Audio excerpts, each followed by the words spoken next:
পরমাণুতে ইলেকট্রনগুলো নিউক্লিয়াসকে কেন্দ্র করে ঘুরে এবং কোন একটা পরমাণুর যে সেন্ট্রাল সেই কেন্দ্রের ভিতরে আমাদের কি আছে, নিউক্লিয়াস আছে। আর নিউক্লিয়াসের ভিতরে আমাদের কি থাকে, প্রোটন থাকে।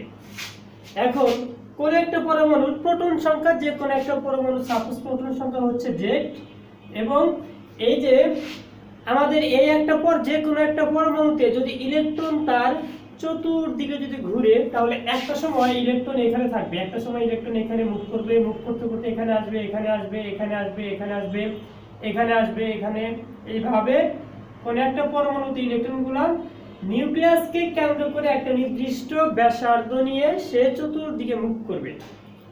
এই যে চতুর্দিকে যখন মুভ করবে, মুভ করার সময় আমরা কক্ষপথ বা এই কক্ষপথ অরবিটাল এই শক্তি স্তর বা শক্তি স্তরের এই শেপ, এই রাস্তাটা আমরা কিভাবে পাই?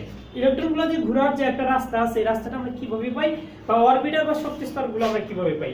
এই যে ইলেকট্রনগুলো নিউক্লিয়াসের কেন্দ্র করে চতুর্দিকে মুভ করছে, এই মুভ করার সময় আমাদের ইলেকট্রনের কোন একটা পরমাণুতে যত সংখ্যক ইলেকট্রন আছে তত সংখ্যক আমরা কি জানি, যে প্রোটনও আছে, এবং ইলেকট্রন এবং প্রোটনের পরিমাণ পরস্পর কত সমান। ফলে ইলেকট্রনগুলো যখন তার চতুর্দিকে যখন ঘুরতে থাকে, তখন ইলেকট্রনগুলো তার ঘূর্ণায়মান শক্তির কারণে সে বাহিরের দিকে চলে যেতে চায়। এবং প্রোটন যেহেতু ইলেকট্রনের সম পরিমাণ শক্তির অধিকারী এবং সমান সংখ্যক প্রোটন থাকে, প্রোটন যত সংখ্যক ইলেকট্রন যতটুকু শক্তি নিয়ে ওই বাহিরের দিকে চলে যেতে চায়, ঠিক তত সংখ্যক প্রোটন ইলেকট্রনকে আকর্ষণ করে সে তার নিজের দিকে ধরে রাখতে চায়। ফলে এই অবস্থানে থাকাকালীন একটা ইলেকট্রন যতটুকু শক্তি নিয়ে তার স্পর্শক বরাবর বা বাহিরের দিকে চলে যেতে চাবে, ঠিক ততটুকু শক্তি নিয়ে এখান থেকে ইলেকট্রন তাকে কি করবে, আকর্ষণ করে নিজের কাছে ধরে রাখবে। ফলে যে কোনো অবস্থানে থাকার কারণে ইলেকট্রন যতটুকু শক্তি নিয়ে বাহিরের দিকে যেতে চায়, ঠিক ওই অবস্থানে থাকার কারণে প্রোটন ও ইলেকট্রনকে ততটুকু বলেই নিজের দিকে আকর্ষণ করে।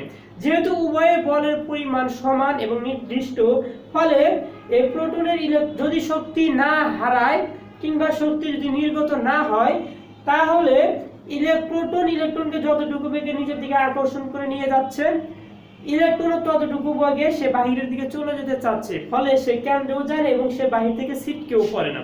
ফলে আমরা কি পাই, একটা নির্দিষ্ট দূরত্ব মেনটেন করে যে কোনো অবস্থানে ইলেকট্রন এবং প্রোটনের শক্তির পরিমাণ সমান থাকে এবং একটা নির্দিষ্ট দূরত্ব মেনটেন করে ঘুরতে থাকে। এবং ঘুরতে থাকা অবস্থায় এই যে আমরা বিভিন্ন অবস্থানগুলো পাই, সেই অবস্থানগুলোকে যদি আমরা যোগ করি, তাহলে আমরা দেখব যে পরমাণুতে ইলেকট্রনগুলো প্রোটনকে কেন্দ্র করে এইভাবে মুভ করতেছে বা ঘুরতেছে, এবং সেই অবস্থানগুলো যোগ করলে আমরা কক্ষপথ বা শক্তি স্তর পাই। এখন এই যে একটা নির্দিষ্ট শক্তি ইলেকট্রন হচ্ছে কেন্দ্র থেকে দূরে সরে যাওয়ার শক্তি, বাইরের শক্তি স্তর থেকে, আর প্রোটনকে তার নিজের দিকে টেনে আনার শক্তি পরস্পর সমান এবং স্থির। একে বলা হয় স্থির বৈদ্যুতিক আকর্ষণ বল বা স্থৈতিক আকর্ষণ বল। এই বলের পরিমাণকে আমরা এফ এ দ্বারা প্রকাশ করি, যার পরিমাণ হচ্ছে Z square by R square, এবং এটি আমরা কুলম্বের শক্তি দ্বারা এটা আমরা নির্ণয় করতে পারি। জেড হচ্ছে আমাদের পারমাণবিক সংখ্যা। যেহেতু প্রোটন আর ইলেকট্রনের চার্জের পরিমাণ আমাদের সমান, বা কোন একটা পরমাণুতে ইলেকট্রন এবং প্রোটনের পরিমাণ সমান, সেহেতু কুলম্বের সূত্র দ্বারা আমরা এই শক্তির পরিমাণটা নির্ণয় করতে পারি। স্থৈতিক আকর্ষণ বল বা স্থির বৈদ্যুতিক আকর্ষণ বল F = z square by r square. আর একটা হচ্ছে ইলেকট্রনের কেন্দ্রাতিক বা সেন্ট্রাল ফোর্স, F হচ্ছে আমাদের mv স্কয়ার বাই r। এটা যদি আমাদের 1 নং ইকুয়েশন আর এটা যদি আমাদের 2 নং ইকুয়েশন হয়, তাহলে এবং এই দুইটা শক্তির আকর্ষণ এবং স্থৈতিক আকর্ষণ বল এবং কেন্দ্রাতিক আকর্ষণ বল F এবং Fc যদি পরস্পর সমান হয়, তাহলে এখান থেকে আমরা কি লিখতে পারি, z square by r square সমান সমান mv স্কয়ার বাই r। তাহলে একটা আর যদি আমরা চলে যাই, এখান থেকে আমরা লিখতে পারি z স্কয়ার বাই r সমান সমান mv স্কয়ার বাই 1 বা mv স্কয়ার r সমান সমান আমরা লিখতে পারি z স্কয়ার। এটা হচ্ছে আমাদের 3 নং equation.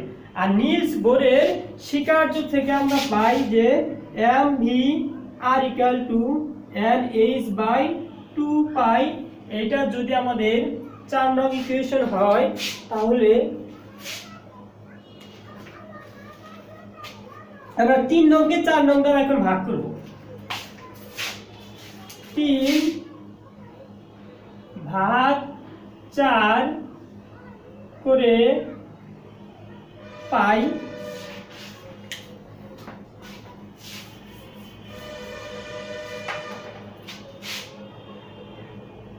m v square r ভাগ m v r সমান z স্কয়ার ভাগ n h ভাগ 2 পাই, বা m kite r r kite একটা v থাকে, z স্কয়ার গুণন 2 পাই ভাগ n h।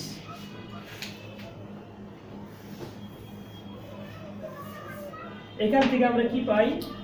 এটাই পাই। এটা যদি আমরা এখান থেকে v equal to z square বা v equal to z square 2 পাই ভাগ n h, এটা আমরা পেলাম v এর মান। এটা হচ্ছে আমাদের 5 নং ইকুয়েশন।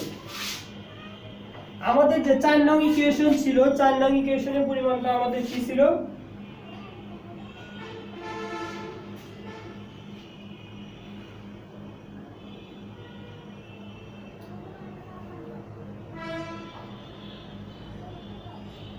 আমাদের 4 নং ইকুয়েশন ছিল এখানে m v r equal to n h by 2 pi.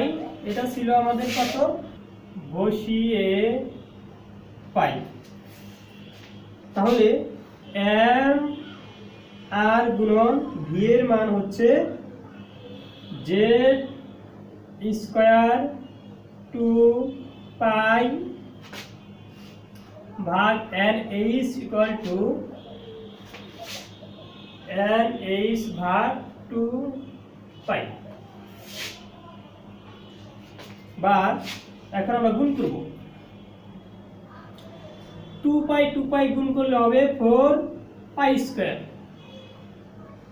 z square m r সমান n h গুণ করলে হবে n স্কয়ার h স্কয়ার। এবং এইখান থেকে আমরা r এর পরিমাণ যদি আমরা ফাইন্ড আউট করি তাহলে পাবো n স্কয়ার h স্কয়ার ভাগ 4 pi square z square m। এটা হচ্ছে আমাদের হাইড্রোজেন পরমাণু। হাইড্রোজেন পরমাণুর জন্য আমাদের z ইকুয়াল টু কত? 1। তাহলে r এর পরিমাণ ইকুয়াল টু হবে n স্কয়ার h স্কয়ার ভাগ 4 pi square z square. Hydrogen পরমাণুর কক্ষপথের ব্যাসার্ধ নির্ণয়ের জন্য আমাদের হাইড্রোজেন পরমাণুর ব্যাসার্ধ। আর m তম যদি হয় তাহলে আমাদের এখানে z এর পরিমাণটা m তম যদি হয় তাহলে r n হবে, r n equal to n square h square.